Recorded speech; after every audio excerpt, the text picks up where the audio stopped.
kuja hapa. Tulikuwa tunalipa 450. Kwa ngiri moja si bado niko na pesa. Nilifika hapa nikiwa tajiri. Nikiwa na pesa sasa. Nilifika hapa nikiwa na pesa. Nataka kukuonyesha kwamba pesa hazifanyi kazi, bali imani ndiyo inafanya kazi. Amen. Kwa sababu ukiwa hauna imani, unaweza ukasubiri pesa uikose. Na nilipofika pale, nikafungua mvua ikanyesha. Mchira akaniambia, sasa huko kuna njaa, hakuna pesa, utarudije huko kwenu? Nikakasika kabisa. Nikasema watu watakuwa na imani lini? Jana ananiuliza nitarudi huko kwetu lini na nini? Kwani yule aliyenileta amekufa? Si ni Mungu? Hiyo siku alikuwa ananiambia kuna njaa. Nilihubiri, watu wakanunua viti 25. Wakanunua viti. Huyo mama alikuwa anaitwa ni mama, nafikiri alikuwa na kanisa hapa. Mrs. Morio. Mrs. Morio. Hiyo Sunday alivyoona mvua imenyesha, akasema pastor, unajua na mimi kuna shida niko nazo. Nataka uniombee. Na transport ambayo itakutoa hapa ni yangu mimi, nitakufikisha kwenu. Amen. Alinipatia pesa. Hata hao wakina mama Francis na wakina mama Kenya wakanipatia pesa na nikaondoka. Lakini nataka kuonyesha kwamba usiangalie pesa. Amen. Kwanza wewe ukose pesa kabisa ili uwe na imani. Amen.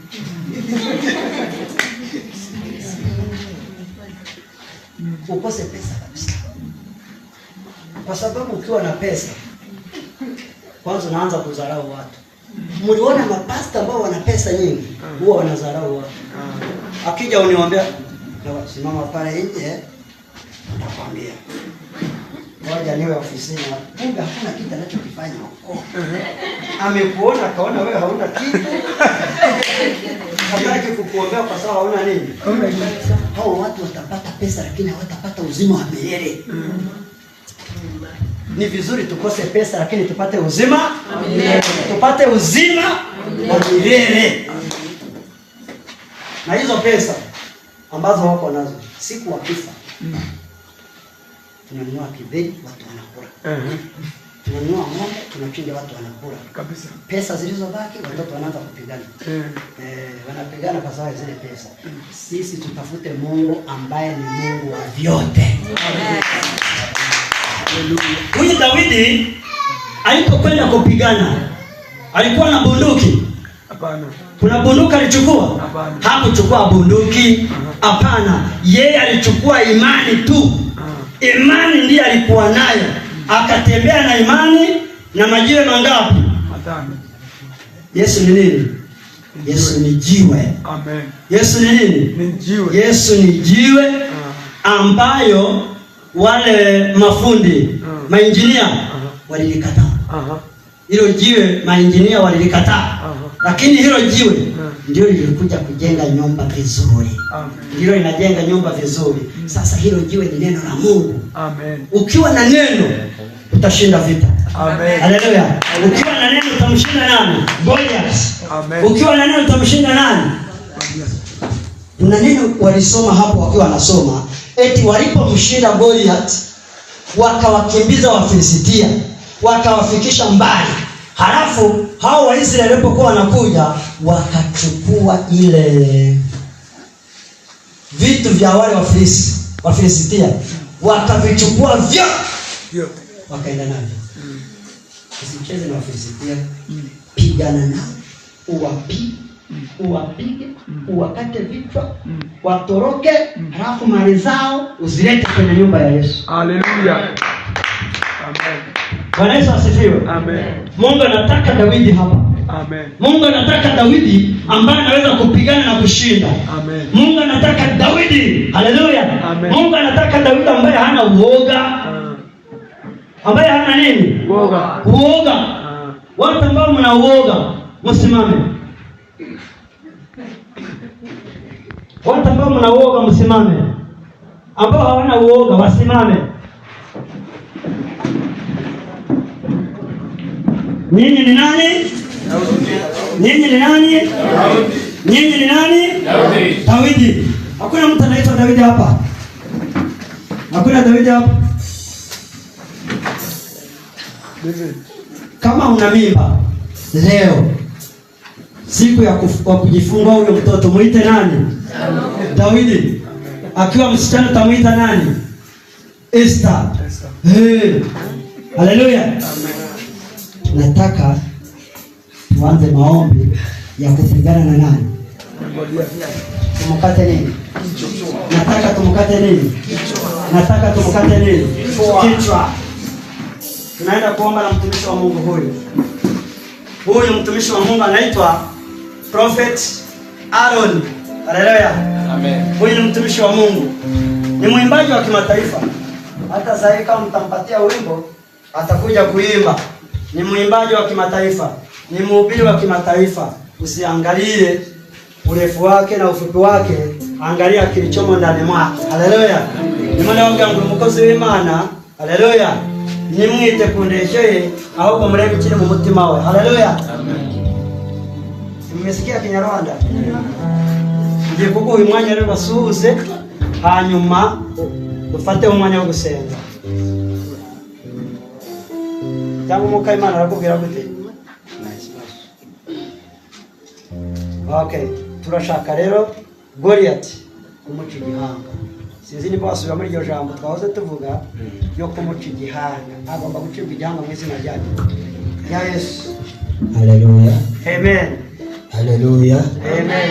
Haleluya. Amen. Mureke duhereze Imana yo mwijuru icyubahiro. Kabisa, heshima ni ya nani? Ni ya Mungu. Ni ya Mungu. Atubwiye ijambo rikomeye kandi ryiza. Mtumishi wa Mungu ametuambia neno nzuri tena na nguvu.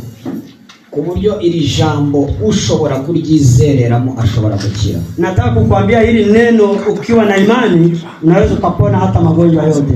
Imana ntabwo igikorana n'umuntu uri gushidikanya. Mungu hafanyi kazi na mtu ambaye hana imani.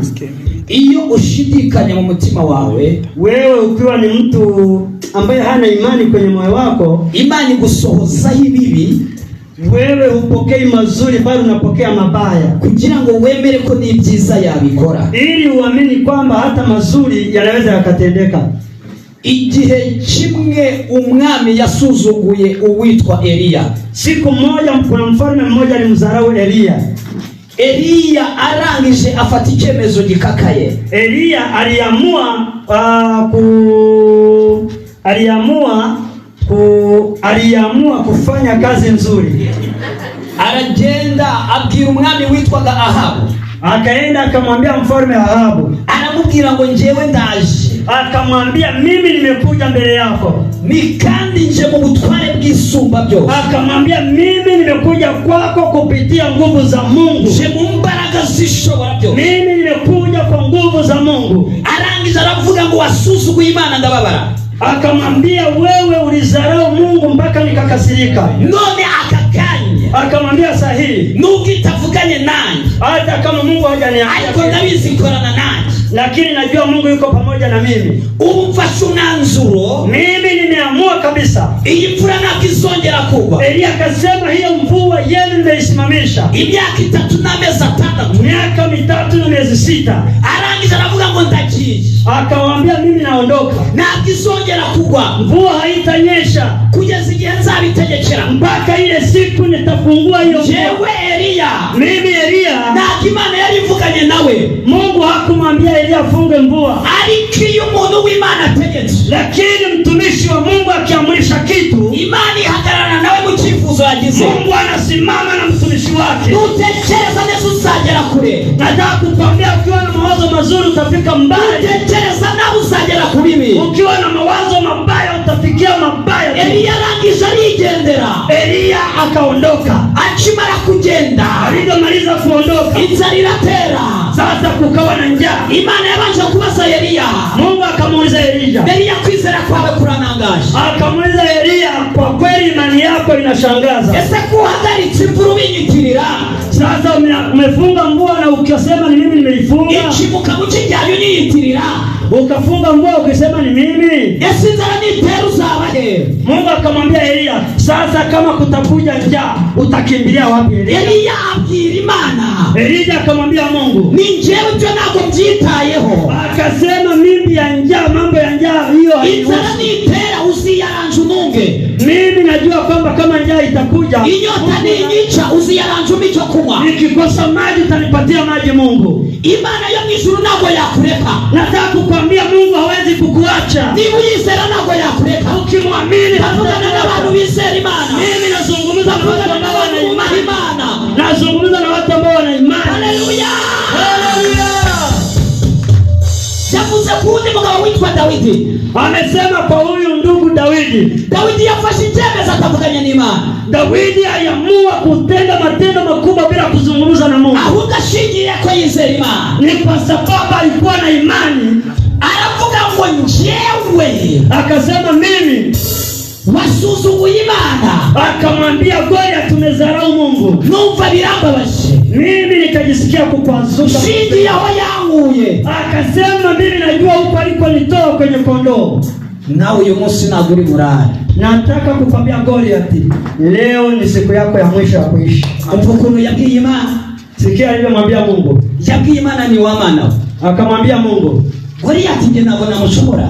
Akamwambia Mungu, mimi nakwenda kupigana na Goliath. Ariko ushoboye byose. Akamwambia Mungu, najua unaweza yote. Wewe ushoboye byose.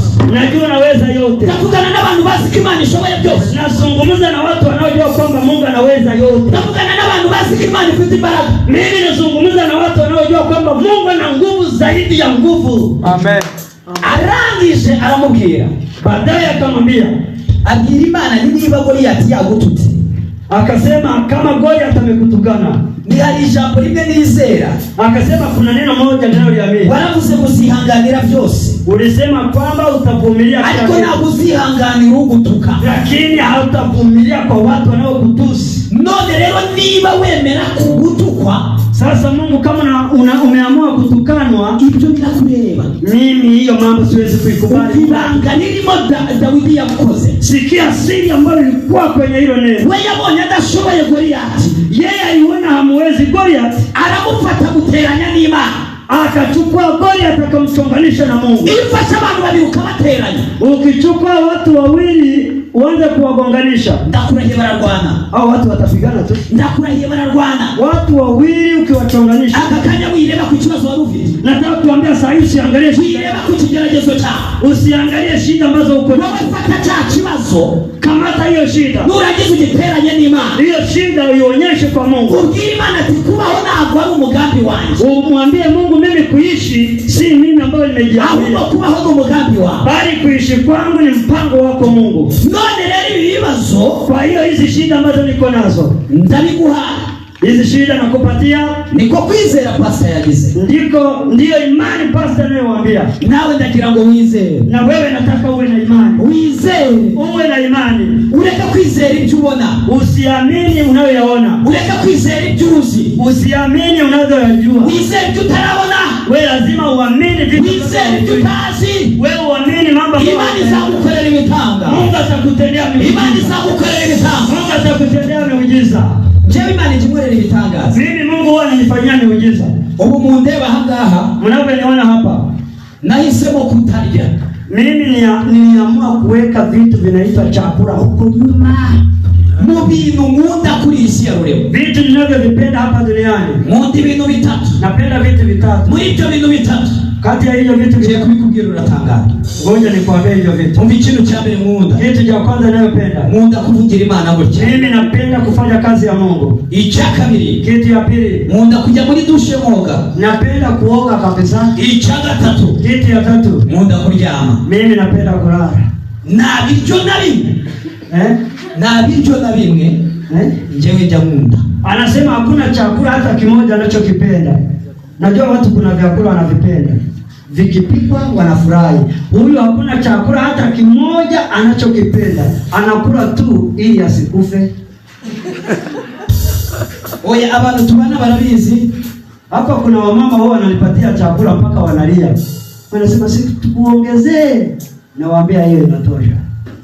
Impamvu ni mama yaramjaye. Unajua ni kwa nini? Mimi nilipozaliwa hashize iminsi 3 yonyine, baada ya siku 3 mama barapfuye, mama akaaga dunia. ntabwo nigeze nonga. Mimi sijui maziwa ya mama kugira ngo igifu cy'umwana cyaguke. Sasa hiyo tumbo yangu nuko yonga, tumbo yangu ili ipanuke mpaka uweke kitu, amara karambuka. Sasa mimi sikupata kitu ya kuweka kwenye tumbo. Njewe rero ina kintu na kimwe shira mu nda yanje, sikupata kitu ambacho niliweka kwenye tumbo, ahubwo kiramo kwizera. Sasa mimi kwa sababu tumbo langu lilikosa chakula nikiwa mdogo, hata nilipokuwa mkubwa sikupata chakula vizuri. Chakula nimeipata zaidi, lakini hata kula sifanye nini.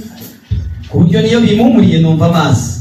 Najua hata nikipika kwenye jiko wakiwa wanapika mpaka nasikia kushiba. Numva amazi byo biba bibaye. Nikisikia tu wanapika na shiba.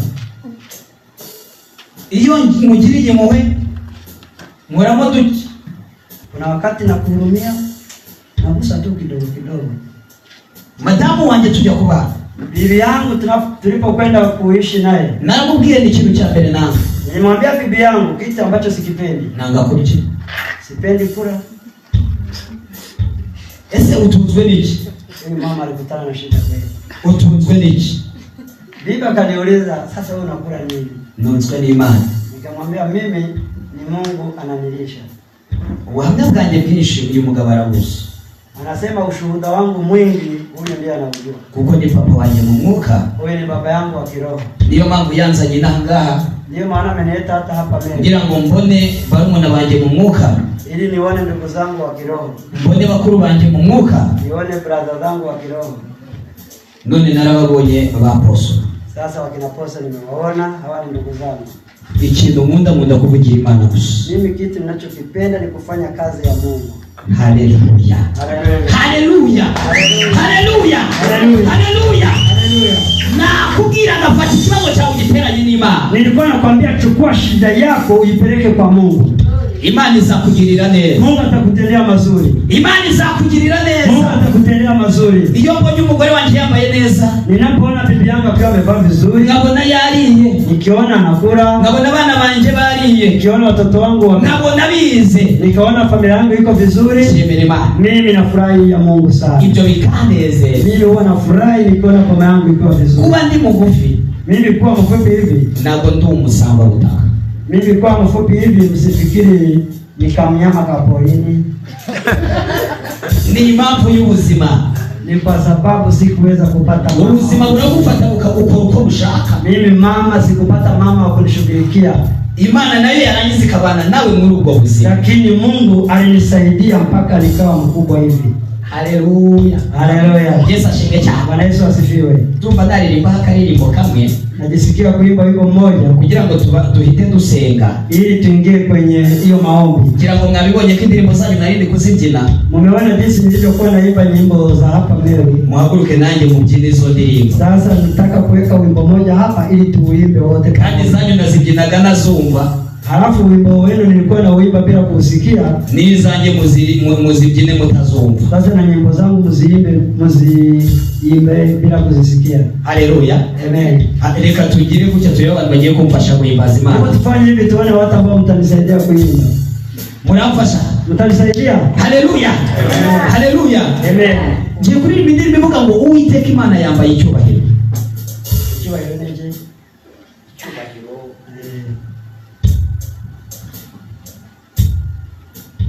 Haleluya. Kuna wimbo wake anaenda kuimba. Sasa ameniambia jina lake nikalikosa kwanza. Haleluya. Lakini ni kusema ni Mungu wake ambaye ni Mungu mrefu, Mungu mnene, Mungu mkubwa kuliko yote. Ni kama hivyo. Haleluya. Amen. Kandi icyubahiro yambaye nagazaje bundi. Ufalme wake hata mpatia mtu mwingine. Haleluya. Amen. Haleluya. Amen. Yesu ashimwe cyane. Haleluya.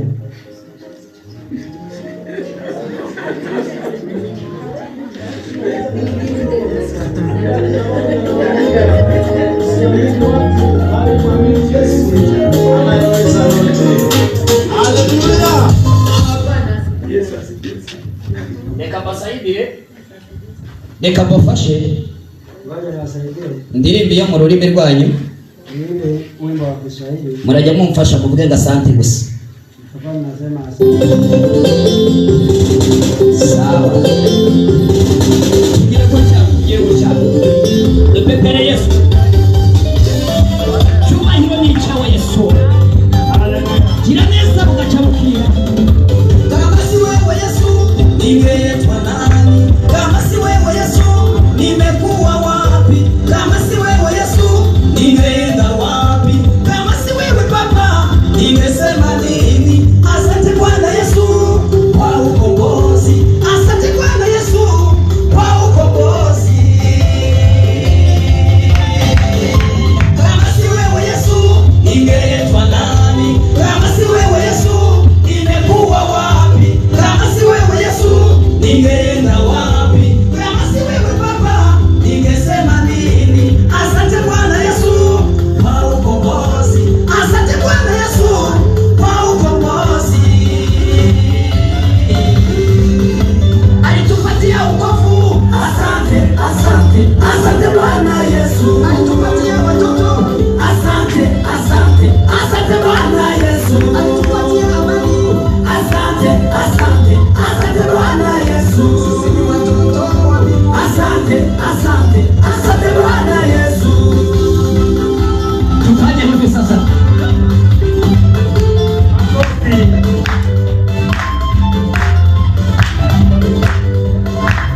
Shika Yesu. Kinaweza ukachambulia.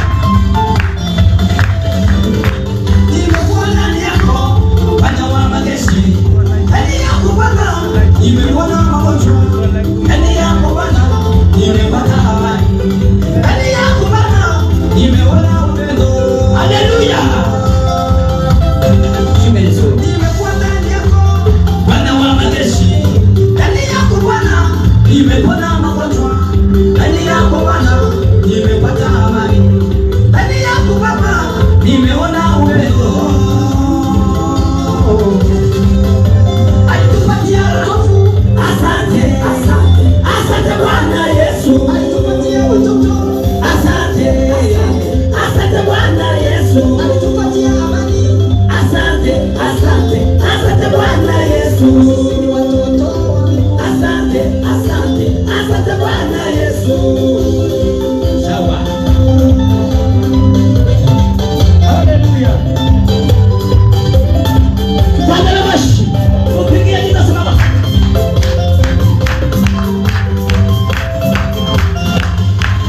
Nitai basi na ele ya watu wote. Heshima yako Baba haitabadilika. Mungu wetu yuko milele na milele. Tumsifu Bwana. Haleluya, haleluya.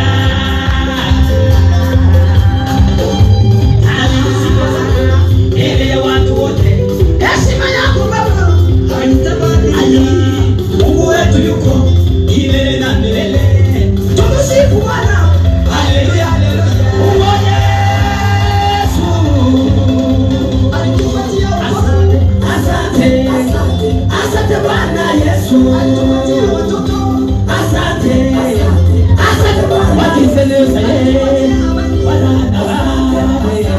Asante Bwana Yesu. Sisi ni watoto wa mbinguni. Barakosa Yesu. Yochua ndani yawe. Amen. Haleluya. Haleluya. Amen. Iyo ndirimbo murayumvise se? Ako kawimbo mnakasikia? Murayumvise? Mmesikia? Yesu ashimwe cyane. Bwana Yesu asifiwe. Iyo ndirimbo murayumvise? Iyo wimbo mnausikia? Ntabwo muyumvise. Ntabwo muyumvise.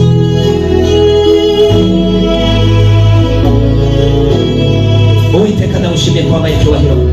Kugira neza mugacamukira. Ubera hose wamutegereje. Arambaye. Shima Yesu. Yambaye icyubahiro kimwe atazarekura nawe wibuka. Atazaha abanzi bawe n'abatakwifuriza. Wabakomeze bagusuzugure. Wabakomeze bagusuzugure. Izabyemera. Imana yacu iseriye. dukomeza kuyubaha ugakora ibyo gukiranuka abisi n'ibyisuka bifata nk'ibibambwe nshuti ya Yesu Kristo aza kumubera ababyemere nibwe uwo mwami yambaye icyubahiro kimwe atazarekura nawe wibuka atazaha abanzi bawe n'abatakwifuriza ngo bakomeze bagusuzugure izabyemera Imana yacu iseriye dukomeza kuyubaha ugakora ibyo gukiranuka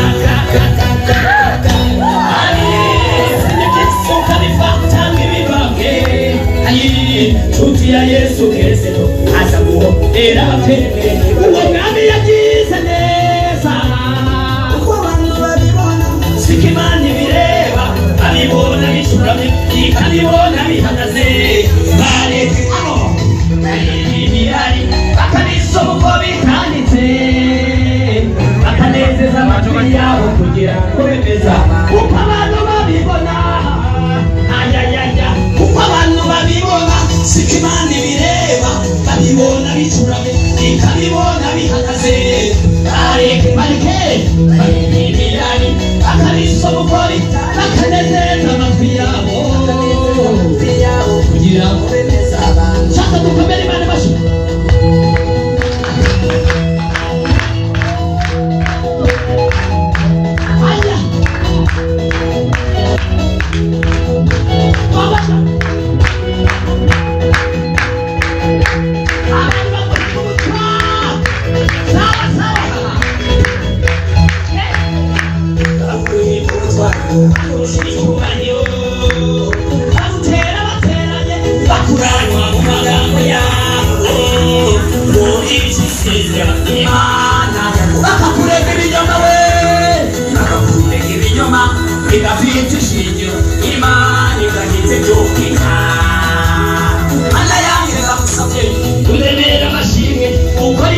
Mana we kizakwitirwa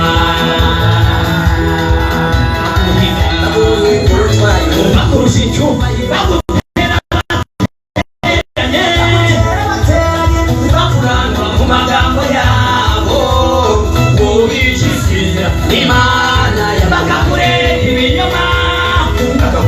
ibinyoma bidafite ishingiro Imana igahita byo Mana yanjye ndagusabye uremera amashimwe ukora ikintu Mana we kizakwegerwa sasa tufanye gutya uko abantu babibona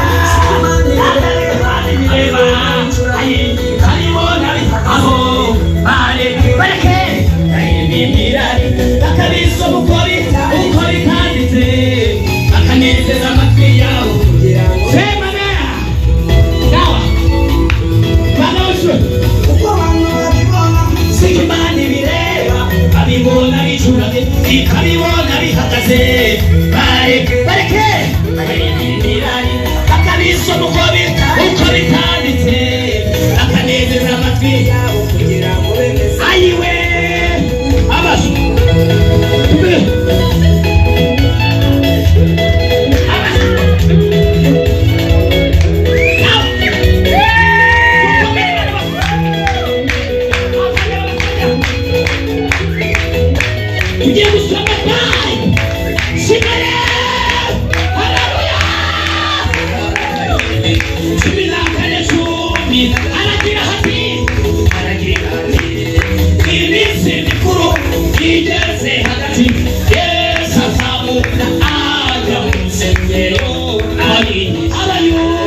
abayuda baratangara bati uyu yakuye ubwego atigishijwe arabasubiza ati ibyo nigisha byose si ibyanjye ahubwo ibyo banaye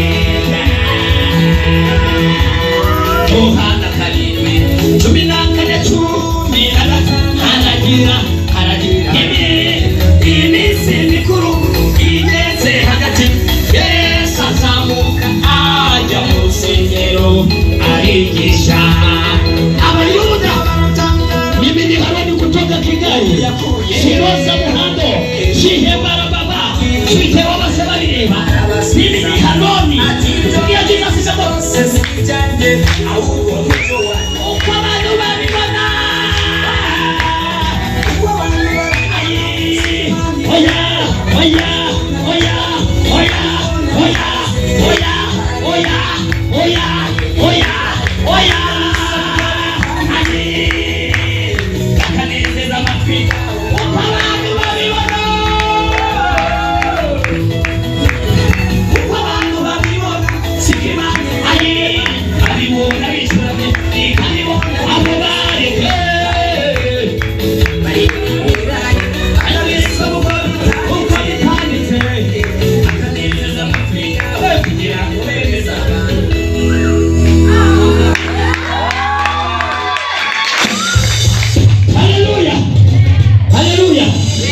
Berarti Yesu mana shimwe.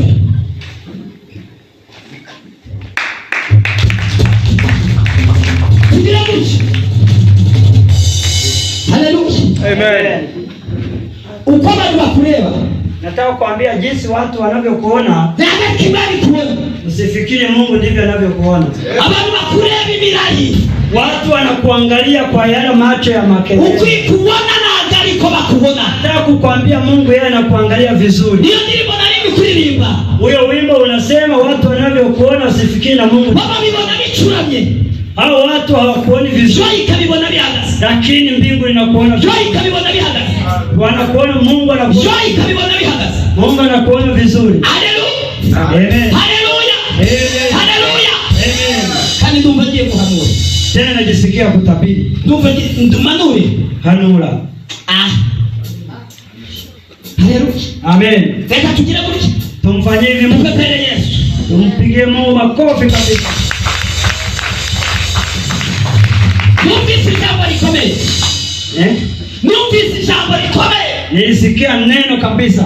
Imana yambwiye ngeza.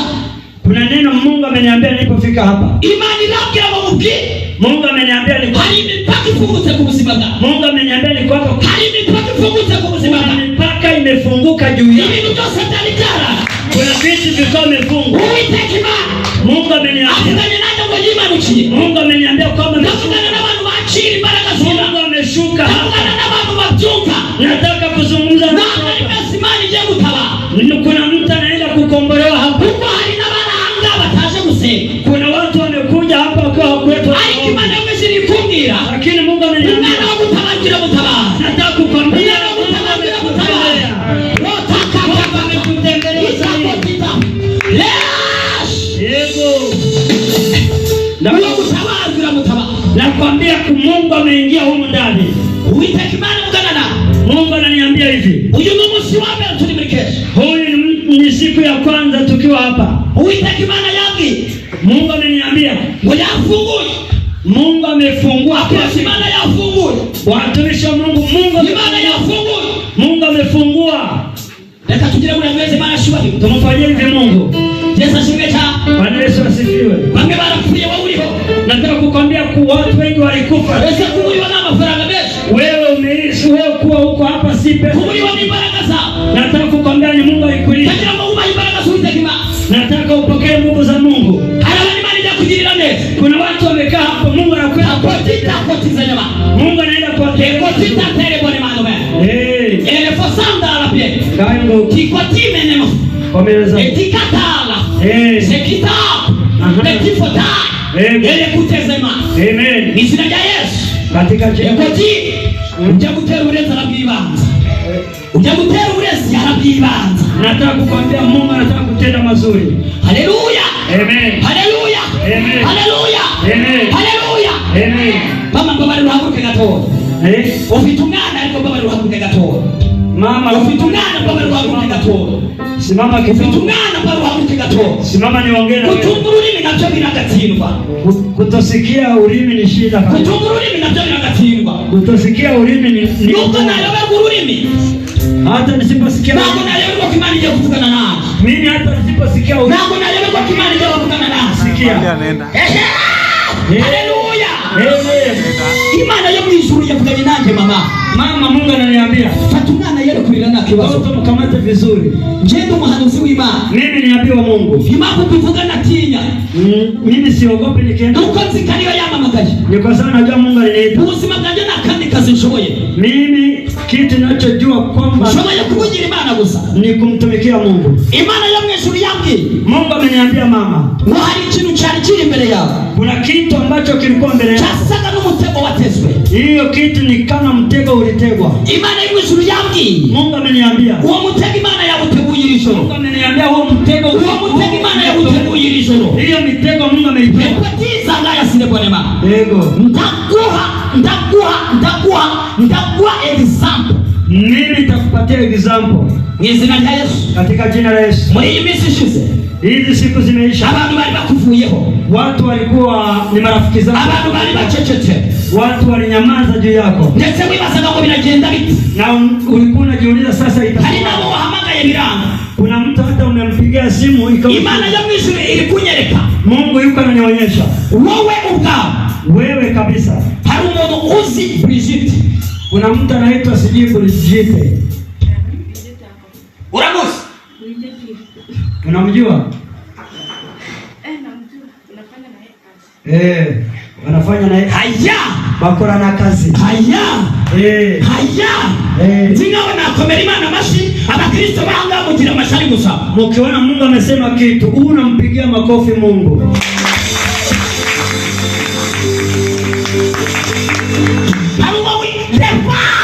Imana yo mw'ijuru kumbwira umubwire. Mungu ananiambia hivi, umuntu yaragiye arakugambanira. Huyo mtu alienda akakusengenya sehemu fulani. Ndabona hari ahantu waruri. Naona kuna sehemu ambayo ilikuwa ni baraka yako. Hanyuma umuntu arakugambanira. Sasa mtu akaenda akakusengenya akakusema mambo mabaya. Akimara kukugambanira, alipomaliza kuzungumza mambo mabaya, hari message wahise wakira. Kuna message ulipewa ikubwira ngo ntuzagaruke. Hiyo message ilikuwa inakwambia baraka zako. Kwani tukukenera tuzaguhamagara, niko byagenze. Wakakwambia sasa baraka zako zimeishia hapo, siku zitafunguka tena tutakwambia. Niko byagenze. Ndiyo ilikuwa. Le petit quotidien. La tagos. Yene mando mene sopre. Nakusikia. Tagos. Ete pot. Takoti tene mando mene. Sopre le pai. Uiteki Imana ikungira.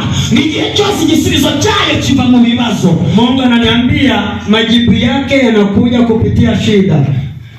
Imana y'imijuru ikungira. Mungu wa mbinguni yumvise gusenga kwawe. Mungu anasema yabonye amarira yawe. Ameangalia machozi yako. Ndabona nako wari ufite uko ubigenza. Ulikuwa unasema sasa nitafanyaje? Wibazaga biri buze kugenda gute? Ulikuwa unajiuliza itakuwa. Imana ikungira ngo hari isoko itobaye ku buzima bwawe. Aya. Komera Yesu amazina ya Yesu. Komera Yesu amazina ya Yesu. Mungu anamwambia kwamba kuna njia mpya ameifungua juu yako.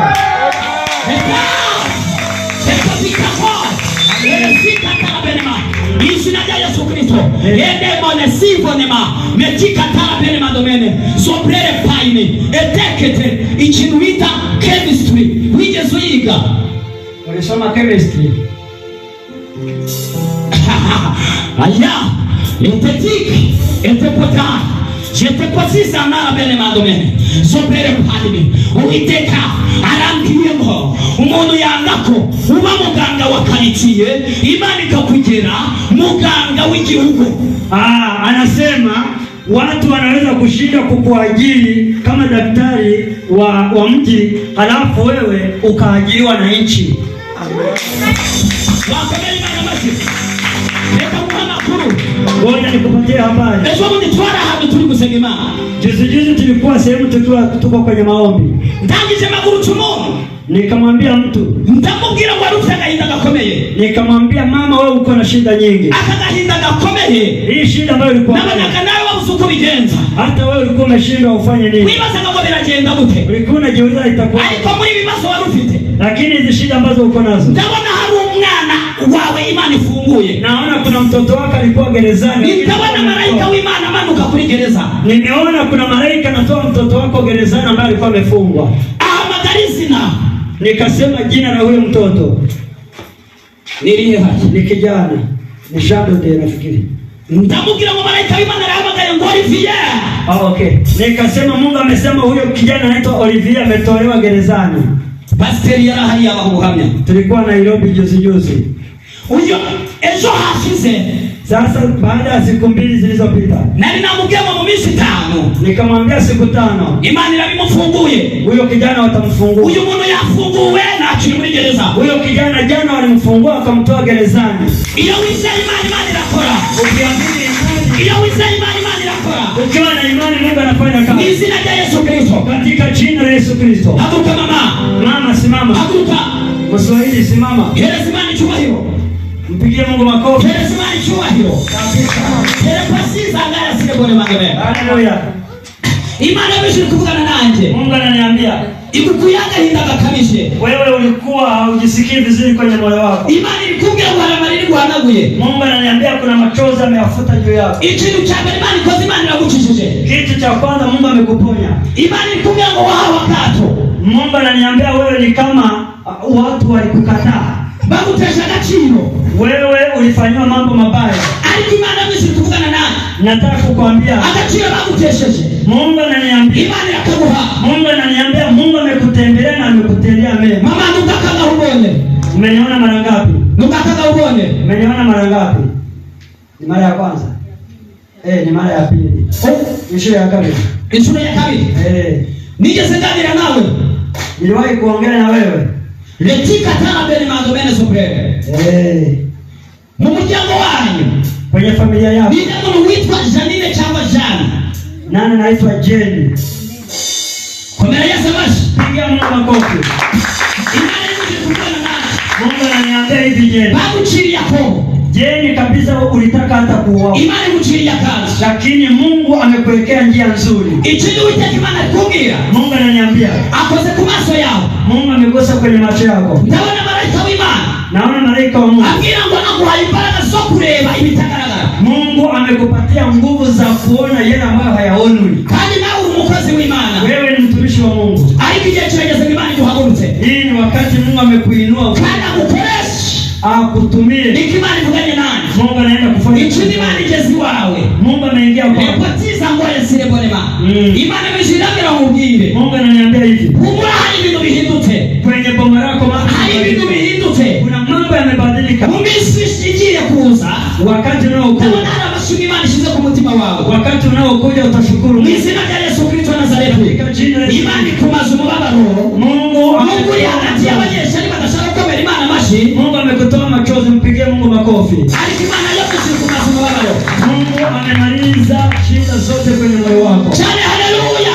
Amen. Ikindi Imana imeze kumbwira. Mungu ananiambia. Ikutuye umutwaro ukomeye. Mungu amekutoa mzigo ambao umutwaro w'ibibazo. Huo mzigo ambao ulikuwa umekusumbua. W'ibigeragezo. Mungu amechukua. Bonye malaika w'Imana aza kugutura. Ninaona malaika kwenye. Ndabona malaika w'Imana aza kugutura. Kwa huo mzigo. Mu izina rya Yesu Kristo. Hiyo mzigo tugiye gusenga Imana. tunakwenda Tugiye gusenga Imana. Tugiye gusenga Imana. Tugiye gusenga Imana. tunakwenda Achira Yesu. Pokea Yesu. Azakugirira neza. Yesu atakutendea. Achira Yesu. Pokea Yesu. Nikutendana na uzaseba. Yesu. Achira Yesu. Na uzarwara. Achira Yesu. Na uzishwa n'inzara.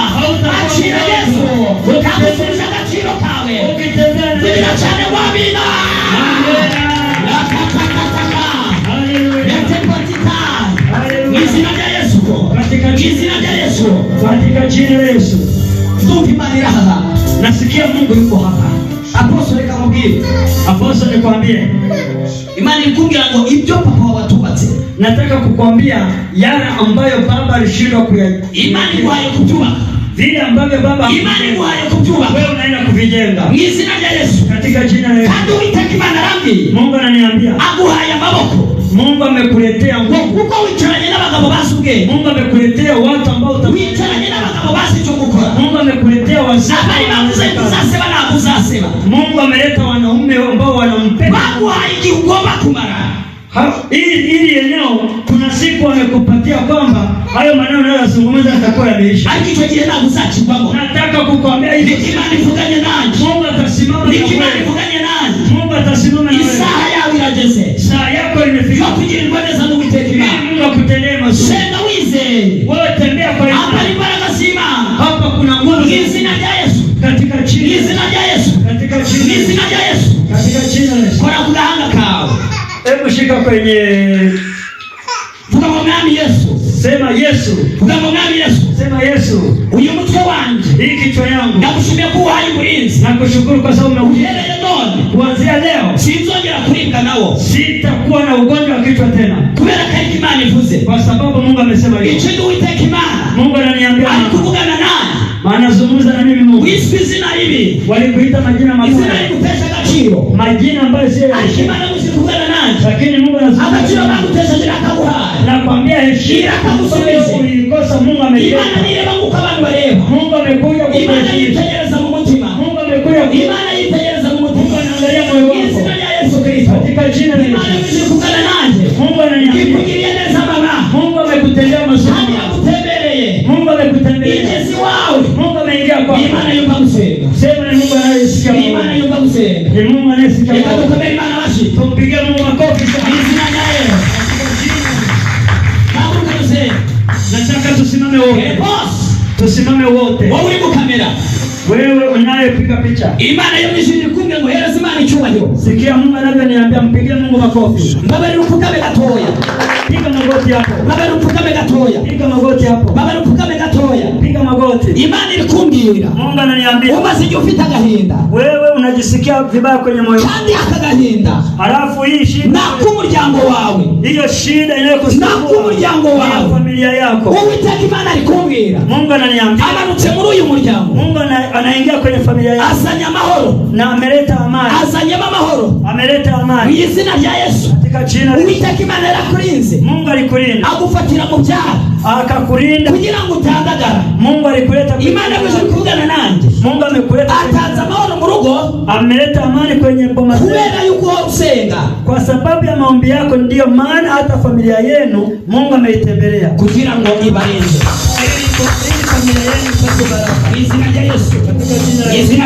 Katika jina la Yesu. Ibaze kuba umwana nguyu. Jamani, muangalie kijana kama huyu. Agira ibyifuzo by'urugo. Yani ana kandi atarubaka.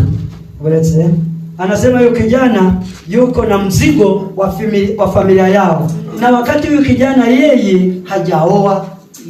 Hiyo ni shida kubwa. Niko bimeze. Kweli. Haleluya. Imani raha. Mungu yuko hapa. Imani iri hano. Imani iri hano. Mungu yuko hapa. Imani iri hano. Sema ndio. Haleluya. Imana yo bishiri kuvugana nanjye. Mungu ananiambia kijana. Mama wawe ahawa agaciro. Mama yako Mungu amemtembelea. Mama wawe ahawa agaciro. Mama yako Mungu amemtembelea. Burya na uyu muntu asenze. Mtu akiomba. Imana irumva. Mungu anasikia. Imana irumva. Mungu anasikia. Imana irumva. Mungu anasikia. Mu izina rya Yesu. Katika jina la Yesu. Uwiteka Imana. Mungu wangu. Alikunyereka. Ananionyesha. Hari umunsi wigeze utekereza. Na siku uliwaza. Uravuga ngo uwava mu rugo. Ukasema ni kweli inanibidi nitoke hata kwenye hii boma. Nashaka iyonja. Niende kwanza mbali wasinione. Wigeze ubitekereza? Niwahi kufikiria hiyo? Imana yumuje kuvugana nanjye. Mungu ananiambia. Utaragiye wagize neza. Kwa sababu hapo kwenda ulifanya vizuri. Ukirwa mukugiye. Ungetoka kwenye boma yenu huko. Wari kumva inkuru mbi. Ungesikia habari mbaya. Uwiteka Imana alikumbwira. Lakini Mungu ananiambia. Gusenga kwawe kumviswe. Maombi yako Mungu ameyasikia. Gusenga kwawe kumviswe. Maombi yako Mungu ameyasikia. Imana yo mwijuru. Imana y'umuco mu rugo rwawe. Mungu wa mbinguni ameleta nuru kwenye familia yenu. Kandi ikindi. Ndabona mama wawe. Naona mama yako. Yaragiye kugira ingaruka zo kurwara pressure. Najua mama yako kupitia shida nyingi alizopitia, nimeona hata kidogo apate na ugonjwa wa pressure wa moyo. Kubera gutekereza nabi. Kwa sababu ya mafikirio mengi. Bitewe n'ibibazo by'urugo. Kwa sababu ya shida za familia. Ariko Imana yamujije kumbwira ngo imukuyeho indwara y'umutima. Mama ananiambia hiyo ugonjwa ameiondoa. Amen. Niko Imana ivuganye nawe. Haguruka mu izina rya Yesu. Simama katika Imana iguhagurukije mu bibazo. Mungu amekuamsha kutoka kwenye shida. Ikwijije mu bisubizo. Mungu amekuweka kwenye majibu mazuri. Kandi Imana yamujije kumbwira ngo izakugirira neza. Mungu ananiambia atakutendea mazuri. Kubw'umurimo wayo ukunda. Kwa sababu napenda kazi ya Mungu. Izaguhemba nikivuganye nawe. Mungu atakulipa zaidi na zaidi. Wakomeye Imana amashi. Mpigie Mungu makofi. Hanyuma mu gihe tukiri aha ngaha. Tukiwa hapa. Ukimana yaradutumye. Mungu alitutuma. Ituzana aha. Mungu alituleta kugira ngo twamamaze ubutumwa bwiza. Ili tuhubiri injili nzuri. Nkuko pastor yabibabwiye. Kama pastor alivyowaambia. Intege nkeya zari zaje muri aposo.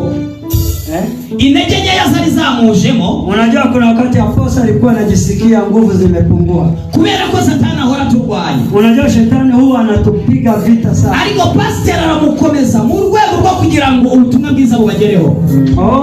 Pastor alikuwa anasema tutawaalika muje, lakini pastor akamwambia aposo, hapana, sisi tutakuja, usiwe na shida. Yari impamvu yo kugira ngo mwakire ubutumwa bwiza. Sasa hiyo mpango ambao Mungu alikuwa ameupanga tuje hapa, ilikuwa si mpango wa aposo, ilikuwa ni mpango wa Mungu. Muri iki gihe turimo, sasa wakati huu tukiwa hapa, nushaka gusengerwa tuzagusengera. Sasa nataka kukwambia, kama unataka maombi tutakuombea. Niba ufite ibyifuzo tuzagusengera. Kama kuna mahitaji uko nayo utaleta tuyaombee. Ariko ntabwo tujya gusengera umuntu ku ngufu. Lakini sisi hatuombee Mungu kwa nguvu. Kandi ntabwo twiyamamaza kuko Yesu aratuzi. Nataka kukwambia hatuko hapa ili tujionyeshe, kwa sababu Mungu anatujua. Rero munyemerere mwumve ubutumwa bwiza. Sasa mnikubalie mpokee habari njema. Nimukenera ko dusenga n'Imana. Mkiamua tufanye pamoja maombi. Turanga na aposo arahanga. Sisi tuko hapa kwa muda wa wiki moja na aposo yuko hapa. Kugira ngo abafata amaboko. Ili awasaidie. Hari abantu benshi bitwa yuko bitwa ngo nabarokora ariko bakaba batazi ijambo burokora icyo risobanuye. Kuna watu wengi wako hapa wanasema sisi ni watu wa born again, lakini hawajui kuokoka ni nini. Ubundi jambo kurokoka, neno kuokoka au kuokolewa bingana no gukira. Kuokolewa ni kupona. Birashoboka kuba wararokotse impanuka. Inawezekana kuna kitu uliokoka. Kunusurika. Ulinusurika accident. Cyangwa ukarokoka intambara. Au ulinusurika vita. Cyangwa ukamuburoza ukaburuka ubwo waraburokotse. Sasa unaweza ukanywa uchawi Mungu akakuponya. Cyangwa wagiye gusambana ni wandura sida ubwo wararokotse. Ulienda kufanya usherati Mungu akakuponya. Ukaba wibitse uburokore kandi uzika ariko kubana na Kristo. Unasema mimi niliokoka lakini haujui mambo yako. Hanyuma leo birasaba kugira ngo mwebwe muve mu burokore. Sasa nataka kukwambia hiyo mambo ya kuokoka usiweke mbele. Muteni namwe mwakire Kristo. Bali piga hatua umweke Yesu Kristo ndani mwako. Ikugiyo wakiriye Kristo ububaye umukristo. Ukimpokea Yesu ndani mwako, wewe unakuwa Mkristo. Bisobanuye ububaye wa Kristo. Wewe ni mtu wa Kristo. Iyo umaze kuba Kristo ntabwo uciwayo wigenge, Kristo ni ukugenga. Sasa ukimpokea Kristo ndani mwako, Kristo ndani mwako ndiye anakuongoza. Benshi mushunge n'abantu bitwa barokore ariko badafite Kristo muri bo. Nataka kukwambia, unaweza ukawa na pastor naye kuongoza lakini hana Kristo ndani mwake. Kubera ko iyo ufite Kristo umera nk'umubyeyi utwite. Kwa sababu ukiwa na Yesu Kristo ndani mwako unakuwa kama mama mjamzito. Hari umubyeyi utwite nagati ibyo byose abonye. Mama mjamzito hawezi kula chakula yoyote ile. Umubyeyi utwite nakagenda yirukanka. Mama mjamzito hawezi kukimbia. Nuko badashaka guhungabanya uwo mu nda. Kwa nini akimbii? Ili mtoto wa kwenye tumbo asijisikie vibaya. Yeye ufite Kristo muri wowe. Sasa ukiwa na Yesu Kristo ugenda wigengesereye. Lazima utembee vizuri. Ni ugeze ku kabari, ukifika kwenye bar, waranywa inzoga, ukiwa wewe ni mtu unakunywa pombe, Kristo aragutegeka ngo harenge wigendere. Kama ulikuja kanisa, hiyo mambo ya pombe unaachana nayo. Umuntu yakwendereza, mtu akitaka kupigana na wewe uko kupigana, Kristo akagutegeka ati mureke nawe siwe. Yesu Kristo anakuambia usipigane na huyo mtu, muache. Ariko umuntu udafite Kristo, lakini mtu ambaye hana Kristo ndani mwake, natinya gutukana ari mu rusengero, huyo mtu hata akiwa kanisa anaweza kukupiga kofi. Nubwo yaba ari pasiteri arababwiriza ariko yarangiza akabasamba. Anaweza kawa ni pastor, hana Yesu Kristo ndani mwake, anakuhubiri na anafanya usherati humo. Arabwiriza ariko ntibimuze kunywa inzoga. Anahubiri lakini anakunywa pombe. Uwo rero ni umurokore ntabwo ari umukristo. Huyo ni mtu aliokoka lakini hana Kristo ndani mwake. Niba ushunge n'uwo muntu, sasa kama unaongozwa na mtu kama huyu, na kurambika ikiganza ari umusambanyi, akikuwekea mikono akiwa yeye ni msherati, nawe uzahita wakira ubusambanyi. hata wewe utakuwa msherati. Niba mwinzoga, kama nakunywa pombe, nawe uzakira kunywa inzoga. wewe utakunywa pombe. Niba tukana, kama natukana, nawe uzajya utukana. na wewe utaanza kutukana watu. Iyo usezeranijwe n'umupasiteri urugo rwananiye, wewe ukifunga ndoa alafu usaidie na pasta ambaye na hata yeye boma lake lilimshinda, nawe ntabwo rumara mezi atatu, hata wewe boma lako haitamaliza miezi. niyo mpamvu ugomba kugenzura ahantu wicaye. Ndiyo maana lazima uchunguze kiongozi anayeweza kukuongoza vizuri. Utekereze ubwe buri muntu ari kumi bya Kristo cyangwa ari kumi bya kamereze. Uangalie huyu pastor anayoniongoza kweli anaweza kuniongoza vizuri. Nubona atakuwe bya Kristo, ukiona huyo mtu hana Kristo ndani mwake, Imana yabwiye Yeremia uyu munsi ndakubohora. Unajua Mungu alimwambia Yeremia, leo nitakufungua. Mukure iminyururu yose yalikuboshe. Nitakutoa minyororo yote. Ngo nshize ibihugu imbere yawe. Nimeweka nchi mbele yako. Aho ubona hakunogeye ari huja. Akamwambia wewe chagua unakoweza kuelekea. Nugakomeze kwiyambira ku muntu udakura umugisha cyangwa ahantu udakura umugisha. Wewe usiendelee kutembea na mtu ambaye hana Kristo ndani mwake na baraka zako hupati. Nusengera hana mezi atatu naminduka have. Wewe ukitembea na mtumishi ambaye hana Mungu na hakuna mabadiliko kwake, achana naye. Kuko wewe naguru w'umuntu ahuguru wa Kristo. Nataka kukwambia wewe usifungwe na mtu, bali funguka uwe mtu wa Kristo. Kuko uyu nawe abari kubafasha kugira ngo muhure na Kristo. Kwa sababu mtumishi wa Mungu ambaye ana Kristo ndani mwake anasaidia watu kukutana na Yesu Kristo. Kandi bene abo halafu hao watu nago batana n'amafaranga. Hao watu wanapenda pesa ambao hawana Kristo. Ahenshi muzahasanga ibiturisho nk'umunani. Unaweza ukakuta kuna vitu vitano vya kutolea sadaka au 6. Ngiki nicho gushiramo ibi, iki nicho gushiramo ibi, iki nicho gushiramo ibi. Wanakuambia utatoa sadaka hapa ya kushughulikia mama, utatoa hapa ya kushughulikia bibi ya pasta. Mwamara kuyamwa. Yaani wanakuambia mambo mengi tu. Mwamara kuyamwa akaja kuyamwera urwagwa. Hizo pesa zote anazikusanya, mugategereza umugisha mukabura. Mnasubiri baraka mnakosa. Kubera ko yagiye kuyamwera inzoga. Kwa sababu huyo mtu hizo pesa amezipeleka kwenye pombe. Ujye uhakikisha yuko ituro ryawe, lazima uhakikishe kwamba sadaka unazozitoa riri gukora ibintu bizima. Uangalie kama kweli zinafanya kazi ya Mungu. Riri gukora ibintu bizima. Uangalie kama zinafanya kazi ya Mungu. Indebe nibiranga. Ukiwa hapa. Ntabwo wowe nubwo utayicaraho iyi ntebe yo bayirebye babona wowe. Ukinunua kitu ilete hapa, siku zote watakuwa wanajua hii kitu ililetwa na Kenya. Kuko umugisha nagupfa kuza. Baraka ili ije lazima ufanye kazi. Ubu muntu wambaye umupira ntabwo byari ngombwa ngambwire ngo Imana umugisha. Unajua mtu anayenipatia hii sweta, si lazima nimwambie pokea baraka. Ahubwo iyo ndebye uyu mupira we ahita ahabwa umugisha gusa. Hii nguo tu aliyonipatia najua Mungu anambariki kila siku. Iyo wambaye we ahita ahabwa umugisha. Hii sweta nikivaa huyo mtu anambariki. Uwaguze iyi bafure, yule aliyenunua hii, iyo turi kuyivugiramo we ahabwa umugisha. Ndio, hii aliyenunua kaileta hapa huyo anabarikiwa. Nubwo yagenda akagwa, huyo hata atoke kwenye kanisa. Imana yamwishirira murindika murindira icyo yakoze. Mungu wa mbinguni anamrinda. Reka duhereze Imana cyubahiro. Tushukuru Mungu sana. Tugiye gusenga Imana. Tugiye gusenga Imana. Tunaanza kuomba. Wari ufite ibyifuzo, ulikuwa na mahitaji. Tujye dusenga n'intego. Tuombe kabisa. Nusenga ujye usenga n'intego. Ukiomba lazima uwe na mstari. Yabesi yarasenze. Yabesi aliomba. Aravuga ngo Mana ndagusaba ibintu bine. Akasema Mungu nakuomba vitu vine. Arangije aravuga ngo icyambere ndagusaba umugisha. Akasema naomba baraka. Icyakabiri ndagusaba ngo unyagurire imbago. Kitu ya pili akasema nataka kabisa uniinue. Icyagatatu ukuboko kwawe kubane nanjye. Akasema mkono wako uwe juu yangu. Icyakane aravuga ngo ujye undinda ibyago. Akasema uwe unanilinda shida. Nawe usenge muri ayo magambo ane. Na wewe uombe kupitia hayo maneno. Nugira umugisha abakwangaga bazabimenya.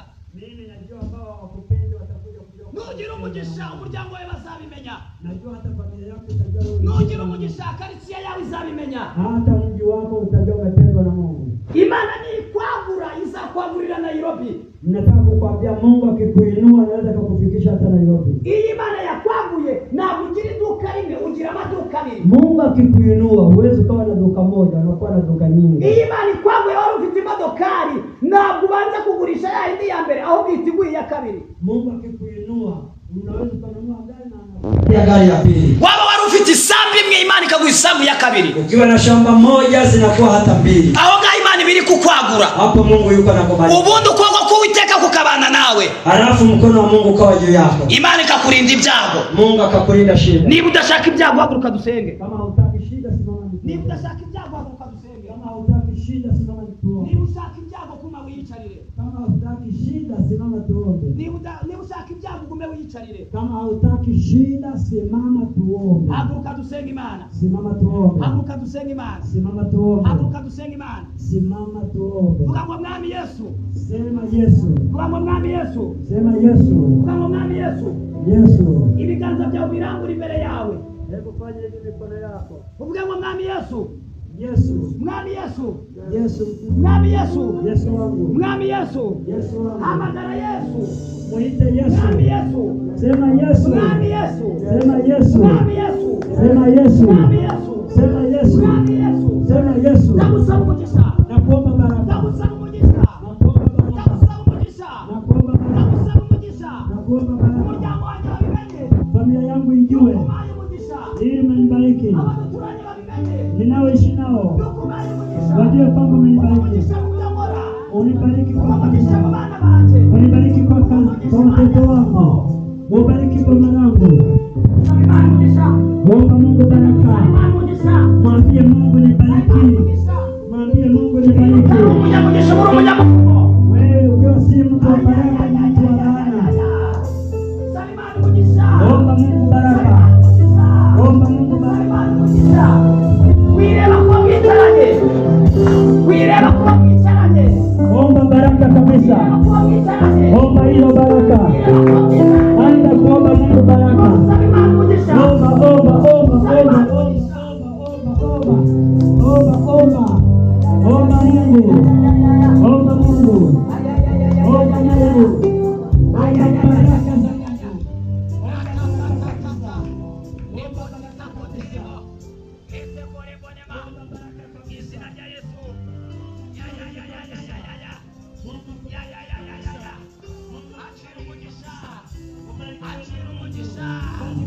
baraka za Mungu.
Katika jina la Yesu tunakuomba baraka Jesus. Tunakuomba baraka. Tunakuomba baraka sahihi. Tunakuomba baraka. Tunakuomba baraka. Tunakuomba baraka. Tunakuomba baraka. Salimano mugisha. Salimano mugisha. Salimano mugisha. Tunakuomba baraka. Tunakuomba baraka. Sahi tunakuomba baraka. Katika jina la Yesu. Kwa watoto wetu tunakuomba baraka. Kwa familia zetu tunakuomba baraka. Kwa hii nchi tunakuomba baraka. Omba baraka.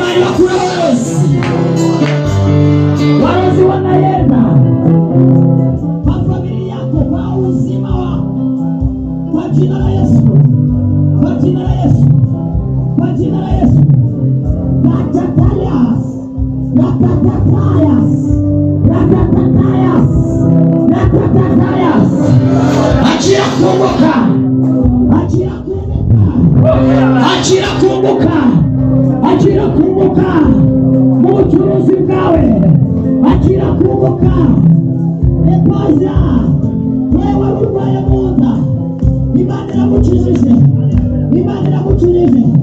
Wewe urwaye mu nda, ugonjwa wa utumbo, ugonjwa wa utumbo, Mungu anakuponya. Wewe unaoponya ugonjwa wa utumbo, Mungu anakuponya. Wewe urwaye mu nda, wewe urwaye mu nda, achira kuchira, achira kuchira, achira kuchira.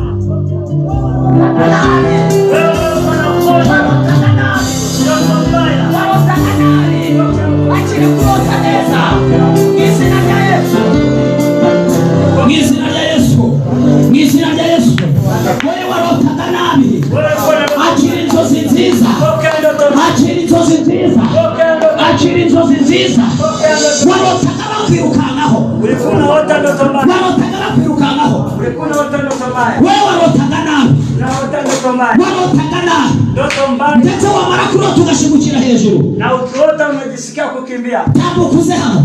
Wewe unaota ndoto mbaya, njoo hapa. Tambukuze hano. Njoo hapa mbele. Tambukuze hano mbele. Njoo hapa mbele. Tambukuze hano mbele. Wewe ambaye ulikuwa na kila vuba mwenye ndoto. Repoti za ngaya siri. Wewe ambaye repoti ya kole bwana uje hapa mbele. Jina la Yesu. Wewe ambaye unaota katika jina la Yesu. Wewe ambaye unaota repoti za ngaya siri bwana katika jina la Yesu. Kwa jina achira kurota neza. Pokea ndoto nzuri. Imani ikumira ngachira guhirwa mama.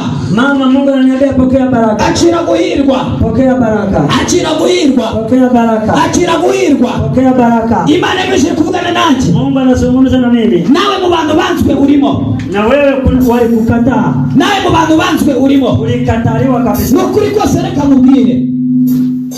Ubu tuvugana. Sasa tunapoongea. Ndabona ubuzima bwawe. Naona uzima wako. Uri umugore nibyo. Ndio, wewe ni mama watoto. Ariko umeze nk'umugabo. Lakini wewe uko kama mwanaume. Ni ukuvuga inshingano z'abagabo ni wewe uzifite. Ni kusema kazi zote ambazo wazee wangefanya, wewe ndio unazifanya. Ntabwo munsi kwenye bomaraka wewe ni mwanaume. Imana imeshiriri kubwira. Mungu ananiambia, mama umugabo yaragutara. Umugabo yarakuze yarakuretse. Anasema mzee alikuacha. Niko bimeze? Ndio. Imana imeshiriri kubwira mubwire. Mungu ananiambia uzabaho neza asebe hekima nivuganye na. Mungu ananiambia utaishi vizuri na huyo mzee atakuja kuaibika. Imana ilikumbwira ngo azaseba. Mungu ananiambia huyo mzee ataaibika. Yagiye mu bintu by'ibigirwamana. Alienda kwenye miungu, kwenye nguvu za shetani. Arangije yinjira mu bandi bagore. Halafu akaenda kwenye wamama wengine. Wewe akutesha agaciro. Wewe akakukataa. Niko byagenze? Ni kweli? Ndio. Imani ilikubwira ngo wibabara. Mungu ananiambia usiogope. Imani ilikubwira ngo wibabara. Usiogope. Imani kutisha imbaraga. Mungu ameshusha nguvu nyingi juu yako.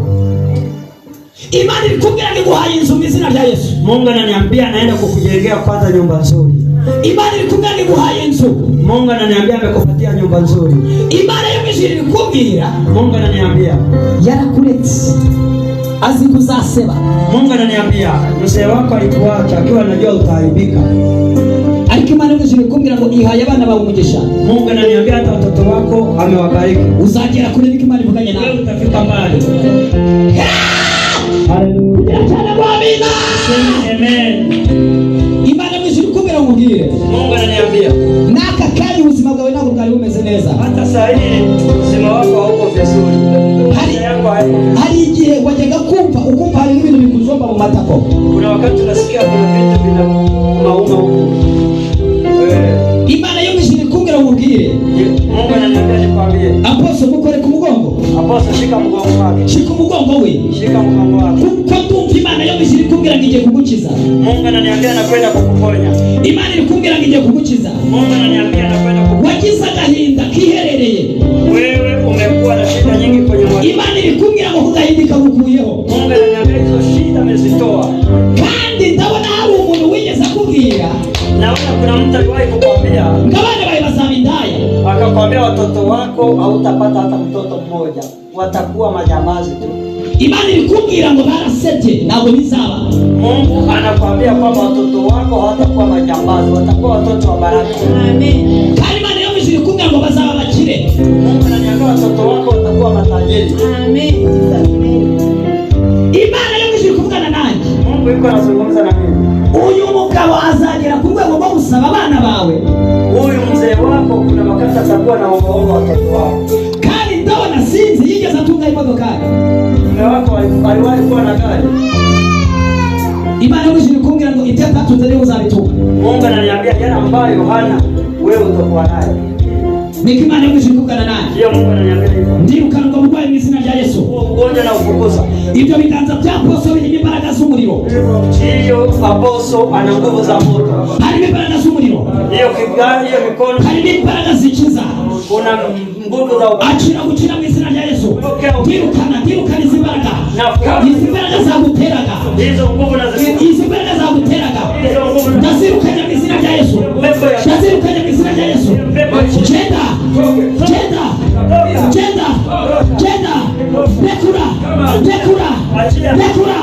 Lekura. Agomba kwakira ubuzima. Pokea maisha mazuri. Keresi takatai. Ninde muntu witwa Kinyaga? Nimba ari Kinyaga, nimba ari Kenya. Umwana wawe Anakuuliza nani anaitwa Kinyaga? Second school. Mtoto wako. umwana wawe wa kabiri. Uwa mbere ni umuhungu. Wa kwanza ni Mkeni. uwa mbere ni umuhungu. Wa kwanza ni kijana au msichana? Ni kijana. Kijana. Imana mushirikumira ngo bana bayibahanisha. Mungu ananiambia watoto wako ndio wanaishi. Ariko yemwe Imana iravuga cyangwa nabivuga? Jamani, Mungu anazungumza au azungumzi? Haleluya. Bwana amefuraha. Niba ushaka kubaho neza, Kama unataka kuishi maisha ujye utunga ijwi ry'Imana. uwe unasikia neno la sauti ya Mungu. Imana yo mwijuru ikijije umugongo wawe. Mungu ameponya mgongo wako. Gira gutya uhaguruke. Hebu fanya hivi pole pole na kurudi hivi. Ongera. Wakomeye Imana amashyi wa muturage. Pigie Mungu makofi. Imana yo mwijuru kumurambira mukijije. Mungu ananiambia kukuponya. Kandi uzabaho neza. Utaishi vizuri. Ibyo bitero nagusongera kubyumva. Hizo nguvu za shetani zimeshindwa. Mu izina rya Yesu. Katika jina la Yesu. Mu izina rya Yesu. Imana yo mwijuru kumugana nanjye. Mungu ananiambia mama. Ngo ubwire ngo igukuyeho. Niryari wigeze urota urya inyama? Mama, nasikia Kiswahili. Kuna wakati uliota ndoto ukiwa unakula nyama. Ariko izi nyama ntabwo zari zihiye, zari mbisi. Hizo nyama zilikuwa zikupikwa, zilikuwa mbichi. Warose uzirya? Uliota ukiwa unakula hiyo nyama. Imana yamujije kumbwira ngo hari ibitero by'abarozi Imana yirukanye ku buzima bwawe. Mungu ananiambia kuna wachawi